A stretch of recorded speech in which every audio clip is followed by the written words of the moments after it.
Ndabasuje mu izina rya Yesu, amahoro y'Imana nabane namwe. Shima Imana ku bw'aka kanya keza ngiye kuduha. Shima Imana ko yatwambukije uriya mwaka. Hari benshi rwose batawambutse, hari benshi batawurangije, kandi nabo bawutangira bari bazi ko bazawurangiza. Niyo mpamvu tugomba gushima Imana, njye nawe tugihumeka, ko Imana yaduhaye gusoza uriya mwaka ikaduha gutangira undi.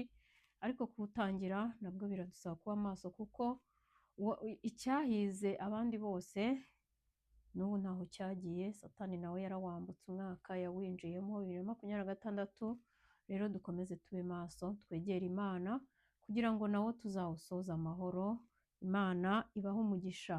Rero nk'uko mubizi, dukomeje kwiga ijambo ry'Imana, ndetse n'ubundi buryo bwose Imana yagiye ikoresha, cyangwa se izindi mfatanyigisho zose Imana yagiye itambutsa kugira ngo abantu tubashe kumva ndetse tubashe no gusobanukirwa. Zose tugenda tuzishakisha tukazikoresha, nazo ari byo bitabo tugenda dusoma, kandi mpamya neza ko bibahesha umugisha, nanjye bikampesha umugisha. Tugenda twunguka byinshi. Uyu munsi tugiye gusoma ijambo ry'Imana, turimo kwiga igitabo cya Matayo. Ku muntu waba udukurikiye bwa mbere, nitwa Umuhoza Sylvie, nawe tuguhaye ikaze kugira ngo dufatanye uru rugendo. Kandi iyi video zatambutse wagerageza kuzikurikira kugira ngo tugendane, ariko uyu munsi tugiye kwiga muri Matayo ibice 4. Uvuga ngo twiga igice cyose tukakirangiza. Iyo ari kirekire dukoramo video 2. Ubwo rero twiyemeje ko tuzajya twagiye dusoma ibyanditswe byinshi bigiye bitandukanye kugira ngo tubashe kubanza kumenya umukristo ninde, kuko umukristo si ujya gusenga gusa, si uwabatijwe gusa, si uri mu idini, ahubwo hari uwo Yesu yita umukristo. Hari icyo birivuga ku mukristo nyawe, nibyo twahereyeho. Hanyuma turabyiga, twiga ibintu bitandukanye, ariko noneho dufata umwanzuro wo gutangira igitabo. Twari twiga igitabo tukakirangiza, tugakurikizaho ikindi. Twahisemo gutangira mu isezerano rishya kugira ngo tubanze turirangize, hanyuma tuzasubire no mu isezerano rya kera turitangire. Hanyuma turimo kwiga kino gitabo cya Matayo, tugeze ku bice 4. Reka dusenge Imana ubundi twige, twumve icyo umwuka abwira amatorero. Data, mu izina rya Yesu, urakoze, turagushimiye ku bw'aka kanya keza uduhaye kugira ngo twongere twumve ijambo ryawe, kuko umuntu adatungwa n'umutsima gusa, ahubwo atungwa n'amagambo yose ava mu kanwa k'Imana. Turagushimiye rero, turakwinginze ubane natwe, twigishe kandi ubashe kudusobanurira byinshi mu izina rya Yesu. Aka kanya turakaguhaye, nuhabwe icyubahiro none n'iteka ryose Yesu, amen. Reka dukomeze twige ijambo ry'Imana. Ibyo tutamenye umwaka ushize, uyu mwaka dukomeze dutezwe intambwe n'umwuka wera. Maze Yesu ajyanwa n'umwuka mu butayu. Umutwe w'amagambo uravuga ngo Yesu ageragezwa na Satani. Maze Yesu ajyanwa n'umwuka mu butayu kugeragezwa n'umwanzi. Ni ukuvuga ngo hari igihe tujya mu bigeragezo, ariko ari Imana yemeye ko tubijyamo kugira ngo ibashe kutwigisha, cyangwa se idukure ku kigero kimwe idushyitse ku kindi. Ikibazo ni uko ushobora kugera mu kigeragezo, ibyo ntubitekereza, ahubwo ugatangira kwitotomba ngo Imana yarakuretse n'ibindi nk'ibyo, ndetse bikakuviramo gusubira inyuma, kandi utazi ko Imana yakikujyanyemo kugira ngo igire ibyo ikwigisha mu buryo bw'umwuka, igukuze, ikuvane ku kigero kimwe ikugeze ku kindi. Niyo mpamvu ikigeragezo cyose urimo, ntiwitotombere Imana, ahubwo senga. Senga, Imana iguha imbaraga, kandi Imana uzabona icyo Imana yashakaga ko wiga. Bibiliya iravuga ngo ntabwo ijya idukundira ko tugeragezwa ibiruta imbaraga zayo zikorera muri twe, cyangwa se ibyo dushoboye, ibiruta ibyo dushoboye kuba twakihanganira. Irabanza ikabipima. Ikigeragezo rero kikugezeho, ujye usenga, ntusakuze, ahubwo wegere Imana, uzajya ukivamo uri ku rundi rwego nk'uko Imana yari yabigambiriye, cyangwa se Imana yari yabishatse. Kimwe n'uko hari ibigeragezo Satani nawe adusabiramo, ariko yaba ari ikigeragezo Imana yagushyizemo, cyangwa se satani yagusabye akagushyiramo nawe, ari ibitero satani yagabye, cyangwa se ari ibigeragezo nawe wishyizemo bitewe n'imyitwarire wagize. Uko byagenda kose, iyo wegereye Imana ugaca bugufi, Imana ibana nawe muri ibyo byose kandi ikabigukuramo umeze neza. Ahangaha Yesu yajyanywe n'umwuka mu butayu kugeragezwa na satani, amaze iminsi 40 n'amajoro 40 atarya, abona gusonza. Umushukanyi aramwegera aramubwira ati, niba uri umwana w'Imana, bwira aya mabuye ahinduke umutsima. Aramusubiza ati, handitswe ngo umuntu ntatungwa n'umutsima gusa, ahubwo atungwa n'amagambo yose ava mu kanwa k'Imana. Maze umwanzi amujyana ku murwa wera, amuhagarika ku gasongero k'urusengero, aramubwira ati, niba uri umwana w'Imana, ijugunye hasi, kuko handitswe ngo izagutegekera abamarayika bayo bakuramire mu maboko yayo, ngo udakubita ikirenge ku ibuye. Yesu aramusubiza ati, kandi handitswe ngo ntukagerageze Uwiteka Imana yawe. Umwanzi arongera amujyana mu mpinga y'umusozi muremure cyane, amwereka ubwami bwose bwo mu isi n'ubwiza bwabwo. Aramubwira ati, biriya byose nabiguha nupfuka mukandamya. Yesu aramusubiza ati, genda Satani, kuko handitswe ngo uramye Uwiteka Imana yawe, aba ariyo ukorera yonyine. Umwanzi aherako aramureka, maze haza abamarayika baramukorera. Wenda tukiri ahangaha, abantu benshi wenda bashobora kubivuga bitandukanye bitewe n'uko babyize, cyangwa se Bibiliya ntigaragaza ishusho Satani yajemo aza kuvugana na Yesu hano. Abantu benshi bashobora kubivuga bitandukanye bitewe n'aho babisobanuriwe cyangwa n'uko babisesenguye, ariko njyewe mvuga ko ari umwuka. Satani yaje mu buryo bw'umwuka, cyangwa se mu buryo butagaragara, atera Yesu nk'uko natwe ajya dutera mu buryo bw'ibitekerezo. Aradutera bagenzi banjye, urugamba rukomeye turwana ni urugamba Satani aduterera mu bitekerezo, cyangwa se atera abatwebwe b'imbere. Hanyuma urwo ni urugamba rukomeye cyane abana b'Imana turwana, kuko abashaka kudusubiza inyuma, abashaka kutwibutsa, abashaka kuduhindura, abashaka iteka kudusubiza inyuma, akadutera mu bitekerezo. Niyo mpamvu urwo rugamba rurakomera kurenza izindi ntambara zose zishobora guturuka hanze. Intambara yacu yacu muri twebwe y'imbere irakomera kurenza iyo iturutse hanze, cyangwa se iyindi yose yaza mu buryo butandukanye. Niyo mpamvu biradusaba intwaro yo kumurwanya. Hano tubonye uko Yesu yagiye amutsinda, kandi ibi bigeragezo, cyangwa se ibi ngibi Satani yakoresheje kuri Yesu, nawe yabigukoreshaho, kuko natwe turi abana b'Imana. Turi abana b'Imana. Imana hari amasezerano yaduhaye, hari uburyo igendana natwe, ariko ntabwo tugomba kugenda nk'abadafite ubwenge, cyangwa se badafite ijambo ry'Imana, cyangwa badafite umwuka wera. None yaramubwiye ngo niba uri umwana w'Imana, bwira aya mabuye ahinduke imitsima. Rega natwe yabitubwira akakongoza mu bitekerezo, akavuga ati, ariko ko Yesu yahinduraga imigati, amafi akayatubura n'ibiki n'ibiki, kandi akaba yaravuze ngo duhindure, akaba yaravuze ngo tuzakora n'ibiruta ibyo yakoze, agatangira kukongoza mu bitekerezo. Ntabyo umwuka akubwiye, ahubwo akakongoza, warangiza ukabikora ugaseba, kandi ukanasebera imbere y'abantu. Ubundi iyo Imana ishaka kugukoresha igitangaza, bigira aho bihera. Biterwa na tera uriho, n'uburyo Imana yabipanze, n'icyo ishaka gukora, n'icyo ishaka kwiyerekanaho. Biterwa n'ibihe byiza mufitanye, biterwa n'ibintu byinshi, ku buryo ubyiyumvamo n'umwuka, ukumva arakubwiye ngo kora iki, cyangwa vuga iki, cyangwa bigenze gutya. Ariko Satani ashaka kugushuka, ukicara gusa ngo kuko uri umwana w'Imana, akavuga ati nawe bivuge byakunda cyangwa iki, ariko ntabyo umwuka akubwiye, ukabivuga cyangwa ukabigira gute, ugaseba.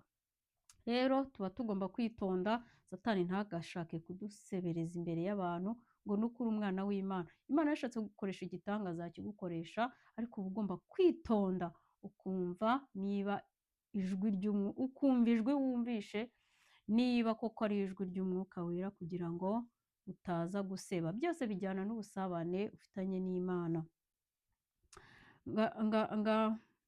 Yesu urumva yaramuhakaniye, aramubwira ati umuntu ntabwo atungwa n'umutsima gusa, cyangwa akagusanga ushonje akakubwira ati bigenze gutya kuko uri umwana w'Imana biraza gukunda, ariko kandi wenda ari ishuri wibereyemo ryo gusonza cyangwa se ishuri ritandukanye, wowe ubwawe utakikuramo akagushuka ngo tegeka ngo birakunda, ngo tegeka ngo birahinduka kuko uri umwana w'Imana, ariko kugushuka kuko si umwuka w'Imana ubikubwiye, niyo wategeka akajana ntabwo bikunda.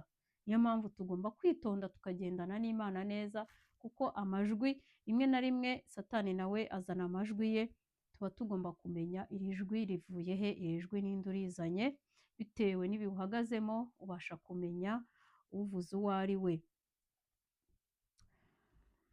Umuntu ntabwo atungwa n'imitsima gusa, ahubwo atungwa n'amagambo ava mu kanwa k'Imana. Satani ashobora no kugushuka kubera ko ushonje, akakubwira ngo ugende ufate ibi ngibi kuko uri umwana w'Imana, urabyemerewe bigenze gutya, akagushuka nyine ukagenda ahubwo ugaseba.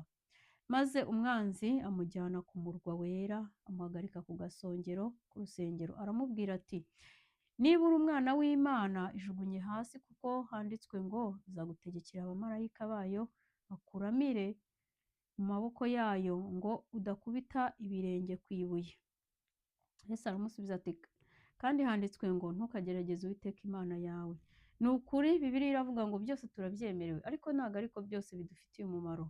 Hari ibintu byinshi udakora kuko umwuka atabikubwiye, ariko kandi Satani ashobora kugushuka ngo uri umwana w'Imana, ngo vuga ibi, uri umwana w'Imana akora ibi, uri umwana w'Imana tegeka ibi ngibi biraza gukunda, ugasanga ubitegekeye n'imbere y'abantu, urasebye kuko ntabwo bikunze, kubera ko si umwuka ubikubwiye, ahubwo ni Satani ugushutse, kubera ko nawe utazi gutandukanya amajwi ngo umenye n'igihe uhagazemo, ugasanga urasebye mu buryo bumwe cyangwa ubundi. Kuko umuntu wese wakira Kristo nk'umwami n'umukiza akagendera mu nzira ye, agatangira urugendo rwo gukizwa no guhinduka, aba ari umwana w'Imana. Rero twese turi abana b'Imana, reka Satani ye kujya dushuka mu buryo bumwe cyangwa ubundi, ahubwo tugendane n'Imana, tujye twumva ijwi ry'Imana ari ryo twumvira, ko Satani nawe afite amajwi, azana amajwi arayafite rwose.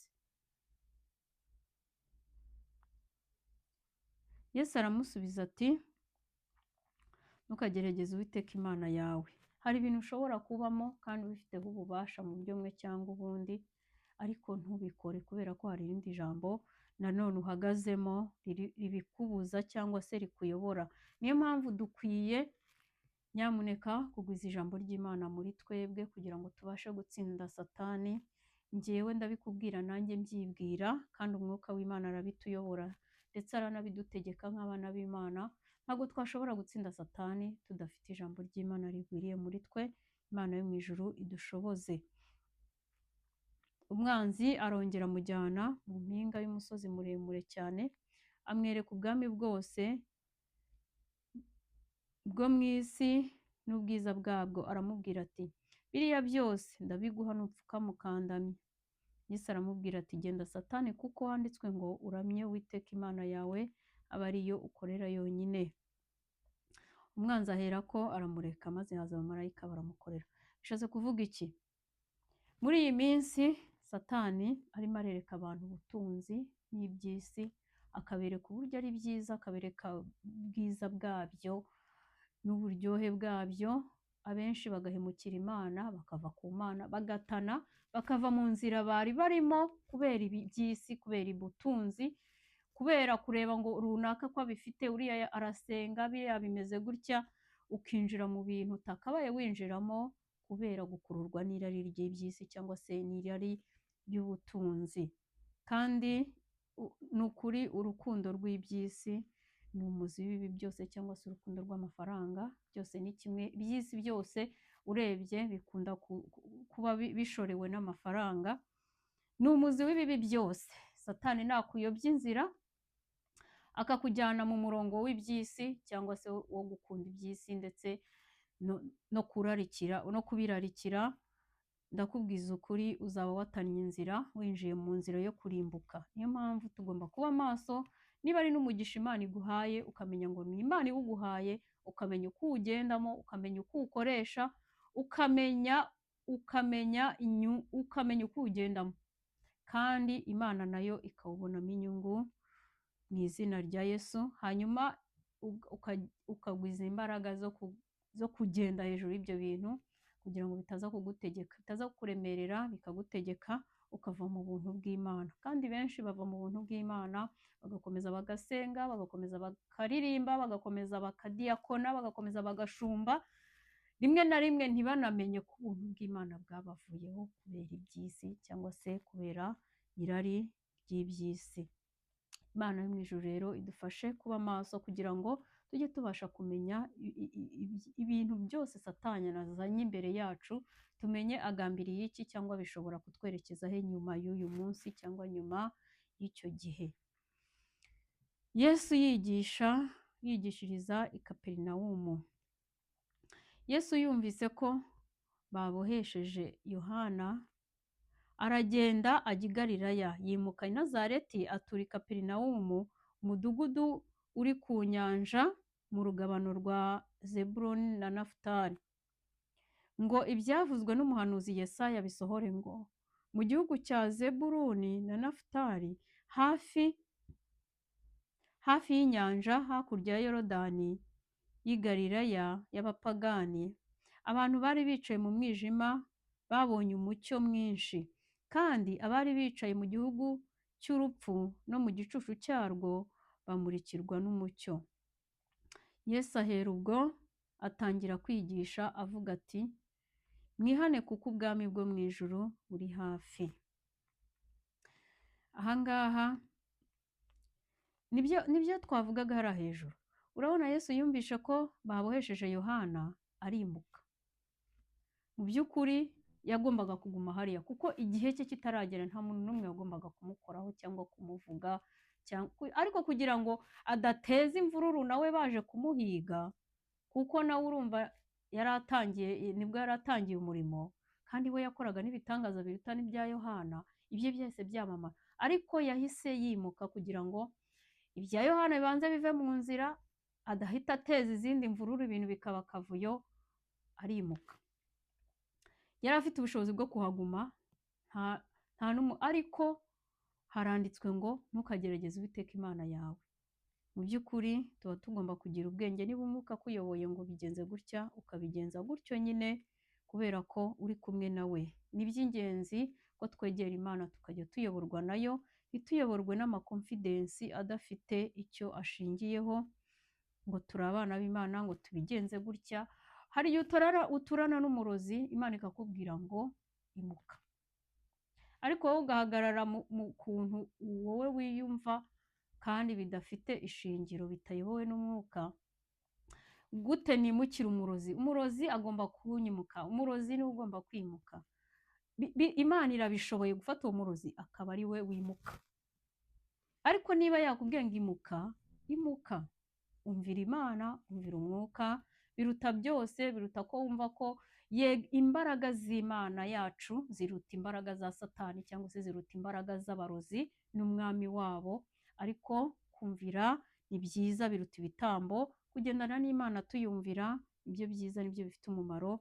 Niyo mpamvu Yesu nawe ni icyitegererezo cyiza cy'uburyo ibintu byagiye bigenda n'uburyo yagiye yitwara mu bintu, kandi ari Imana, kandi afite ubushobozi, ariko ntahagarare muri ubwo butware igihe kitaragera. Yagendanaga n'igihe, akayoborwa n'Imana yamutumye, akicisha bugufi, kandi ari Imana. Imana idufashe kwicisha bugufi mu buryo bwose. Rimwe na rimwe Imana ishobora kugukoresha igitangaza runaka, ukibwira ngo nuko bizahora, bigatuma udaca bugufi, ejo ugaseba. Rero niyo mpamvu ninginga Imana ngo idufashe turusheho guca bugufi, nubwo hari ibyo Imana idukorera cyangwa se dukoresha, ariko duce bugufi kugira ngo yo ihore ishyizwe hejuru, kuko itakuyoboye ni ukuri ntabwo wowe nta kintu na kimwe wakora, kandi ushobora guseba. N'urugero nari ntanze bw'uko Imana ibwira abantu ati bigenze gutyo, uturanye n'umurozi ndakwimuye, cyangwa se uzimuka, cyangwa se imuka, ugasanga wowe wenda wihagazeho ngo umurozi niwe ugomba kwimuka, ugasanga akumazeho abawe kandi kubera kutumvira. Si uko Imana idafite ubushobozi bwo kumwimura ari we, ariko icyiza ni uko twumvira, nibyo byiza. Arahimuka aragenda atura i Kaperinawumu, mu mudugudu uri ku nyanja, urugabano rwa Zebuluni na Nafutali, ngo ibyavuzwe n'umuhanuzi Yesaya bisohore ngo mu gihugu cya Zebuluni na Nafutali hafi y'inyanja hakurya ya Yorodani ni Galilaya y'abapagani. Yigiriye mu bapagani. Abantu bari bicaye mu mwijima babonye umucyo mwinshi, kandi abari bicaye mu gihugu cy'urupfu n'igicucu cyarwo bamurikirwa n'umucyo. Bishatse kuvuga ngo ahantu hose Yesu ageze haba umucyo. Uko byagenda kose, niyo waba ufite umwijima mu buzima bwawe, umucyo uraza. Umwijima ushobora guterwa n'ibintu bitandukanye, ushobora guterwa n'ibyaha, ushobora guterwa n'ubuzima waciyemo, ushobora guterwa n'ibikomere ufite, ushobora guterwa n'ibintu bigiye bitandukanye, ariko ibyo byose bifatanyirije hamwe, iyo Yesu yageze muri wowe, umwijima uragenda, umucyo ukaza. Rero niba mu buzima bwawe hari agace k'umwijima kakirimo, mu by'ukuri cyaba ari ikibazo. Yesu yaba ataragera mu buzima bwawe, yaba ataragufata, yaba atarakuyobora wese, kuko umuntu ufite Yesu ubundi agendera mu mucyo, kuko aho ngaho haba hari umucyo mu buzima bwe. Agendera mu mucyo, nta kubeshya, nta guca hirya no hino, nta gutanga za ruswa ngo ukunde ubone ikintu, agendera mu mucyo, kuko haba hagaragara. Urabona ahantu hari kugaragara hari urumuri, umuntu wese uri kuhagenda agenda azi ko ikintu cyose yakora bari bumubone, ariko umuntu uri mu mwijima afite uburenganzira bwo kwigira ibyo ashaka, kuko nta muntu uba urimo kumureba. Ashobora no kuba ari mu nzira agakata hirya, akagenda akihagarika hariya hirya, nta muntu uri kumureba, akagaruka agakomeza mu nzira. Ashobora kuba ari mu nzira agafata ikintu abonye hariya, akagitoragura akagishyira mu mufuka akagenda, nta muntu n'umwe uri buze kumenya ibyo yakoze kubera ko hari umwijima. Ariko umuntu uri mu mucyo agomba kugenda azi ko ikintu cyose ari bukore bari buze kumubona, cyangwa se hari abantu bari kumubona. Noneho rero bituma abasha kugenda nk'uko amategeko agenga iyo nzira aba ameze, nk'uko abandi bose barimo kuyigendamo, kubera ko aba adeviye gatoya bahita bamubona. Umucyo, Imana yo mu ijuru idufashe kugendera mu mucyo, idufashe kugenda nk'uko Yesu abishaka, kuko uko twaba, niba turi mu mucyo we koko, uko tugenda kose aratureba. Tuzirikane ko atureba. Imana yo mu ijuru idufashe. Yesu ahera ubwo atangira kwigisha avuga ati mwihane kuko ubwami bwo mu ijuru buri hafi. Yesu atora abigishwa be ba mbere. Ku murongo wa 18, iruhande rw'inyanja y'i Galilaya abona abavandimwe babiri, Simoni witwaga Petero na Andereya mwene se, barobesha urushundura mu nyanja kuko bari abarobyi. Arababwira ati nimunkurikire nzabagira abarobyi b'abantu. Uwo mwanya basiga inshundura baramukurikira. Yicumye imbere abona abandi bavandimwe babiri, umwe ni Yakobo mwene Zebedayo na Yohana mwene se, bari mu bwato hamwe na se Zebedayo bapfundikanya inshundura zabo. Arabahamagara. Uwo mwanya basiga ubwato na se baramukurikira. Yesu agenderera i Galilaya hose, abigisha mu masinagogi yabo, ababwira ubutumwa bwiza bw'ubwami, akiza indwara zose n'ubumuga bw'abantu. Inkuru ye yamamara i Siriya yose, bamuzanira abarwayi bose n'indembe barwaye indwara zitari zimwe, batewe n'abadayimoni n'abarwaye ibicuri n'ibirema arabakiza. Abantu benshi baramukurikira bavuye i Galileya n'i Dekapoli n'i Yerusalemu n'i Yudaya no hakurya ya Yorodani. Bishatse kuvuga iki? Yesu yari arimo agenda arimo atoranya zino ntumwa. Abahungu babiri bavukana arabahamagara, uwitwa Petero na Andereya mwene se, barobesha urushundura mu nyanja kuko bari abarobyi. Arababwira ati nimunkurikire nzabagira abarobyi b'abantu. Mu by'ukuri iyo Yesu aduhamagara ntabwo dushyiramo logike. Iyo ushyizemo logike hari imbaraga we ubwe ziri mu ijwi rye, hari imbaraga ziri muri we. Iyo aguhamagaye urabimenya ko ari we, kandi iyo uri umwana w'Imana ukunda Imana, umukunda by'ukuri cyane ko ari ryo tegeko riruta ayandi, ukunda Imana n'umutima wawe wose n'ubwenge bwawe bwose n'iki byose. Niyo mpamvu iyo aguhamagaye ngo kora gutya gira gutya, ntabwo ushyiramo logike. Iyo ushyizemo logike ntabwo byakunda.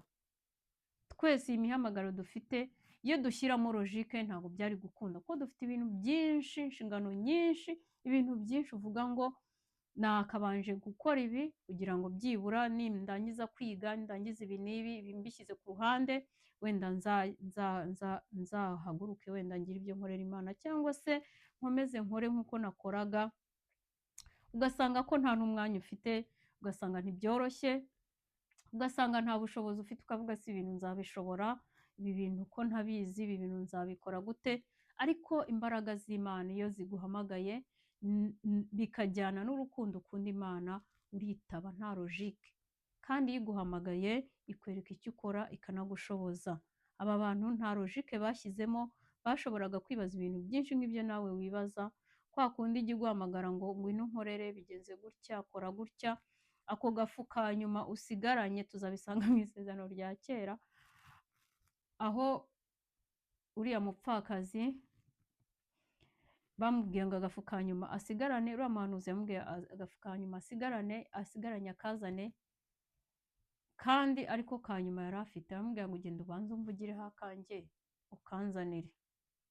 Mu by'ukuri hari igihe Yesu akubwira ngo ako gafu ka nyuma usigaranye kawe gahe runaka gahuriye, ibaze nawe ubwawe nikaguhagije, ariko ngo nawe utange ubiha abandi. Ntabwo byoroshye ibyo ngibyo, bisaba ko uba ushyize hasi logike, uba ushyize hasi ibitekerezo by'umuntu, ukumvira Imana, ukumva ijwi ry'Imana, ukumva icyo rikubwira. Hari ibintu byinshi Imana ijya itubwira ku buryo ushyizemo logike ntiwabyumva, ariko kubera ko ari Imana ishobora byose, tuba tugomba kuba tuyikunze, hanyuma tukayumvira. Icyo ikubwiye ukumvira, ubundi ukareba ibiza gukurikiraho, kuko ngo kumvira biruta ibitambo, kumvira biruta ibintu byose byose, cyane ko twebwe ntacyo twakwishoboza, ntitwibeshaho, nta kintu na kimwe twakikorera Imana atariyo idufashije. N'ukuboko kwawe kuguhina no kuguhinura atari igufashije ntabwo wabishobora. Ushobora kuguhina bikanga, ariko kubera ko buri kimwe cyose ari iyo kuri twebwe, reka Imana idufashe tujye twumvira icyo itubwiye. Nikubwira ngo gira gutya kora. Niba ufite n'imyenda ibiri, ibaza imyenda ibiri, ushobora uravuga ati mfite ibiri ngomba guhinduranya. Imana ishimwe mfite umwenda wo guhinduranya, uyu nguyu nimba nawufuze nzajya nambara uyu nguyu. Noneho we akaba yakubwira ati okay, ufite ibiri, aho umwe uriya kuko we ntawe afite, nawe usigarana umwe. Mu by'ukuri aho ngaho nta logike irimo, wakabaye ugumana ibiri kuko nawe ufite mikeya, ukavuga ngo byibura umuntu ufite imyenda 10 yaba ari we Imana ibwiye ngo wowe tangaho kubera ko bafite myinshi. Ariko Imana hari igihe ikubwira ngo tanga uwo nguwo, nawe usigarana umwe. Tanga ko wari ufite, igira ngo ikugerageze, igerageze umutima wawe, ariko kandi iyo wumvishe kumvira Imana iraguhemba. Hari igihe uwo nguwo umwe utanze ukuzanira iyindi 10 cyangwa se iyindi myinshi, kubera ko wumviye Imana nayo ikaguha umugisha. Rero Imana idufashe kuyumvira tudashyizemo logike nyinshi. N'aba bandi nabo yarababwiye ngo munkurikire, bahita bakurikira. Ntabwo Bibiliya itwereka ko aba bantu bari baziranye na Yesu, bari barahuye umunsi umwe akabaganiriza bino bintu, ariko yarababwiye munkurikire kuko ubutware bamubonanye. Niba baravuze bati dupfe gukurikira turebe ibyo uyu muntu arimo avuga cyangwa se icyo yishingikirije, simbizi icyo bagendeyeho, ariko ntabwo bashyizemo logike nyinshi, barakurikiye. Imana idufashe kuyumvira no kuyikurikira, tutibajije byinshi, tutibajije ngo ejo tuzarya iki, ejo tuzabaho gute, kandi nitubeshejeho, ahubwo twumva umwuka wera icyo atubwira, kandi twumve icyo umwuka dusaba ari cyo dukora. Imana yo mu ijuru ibaha umugisha. Shalom shalom. Reka dusoze dusenga, hanyuma Imana ikomeze kubana natwe, itwigishe kandi dusobanurire byinshi birushijeho. Mwami, ndagushimiye kubw'ijambo ryiza utubwiye, reka rikomeze rishore imizi mu mitima yacu, kandi dufashe gukomeza gusoma ijambo ryinshi, maze rigwire muri twe kugira ngo tubashe kunesha ndetse no gutsinda imyambi ya wa mubi. Urakoze, ntuhabwe icyubahiro mu buzima bwacu muri byose, izina ryawe dusenze twizeye, amen.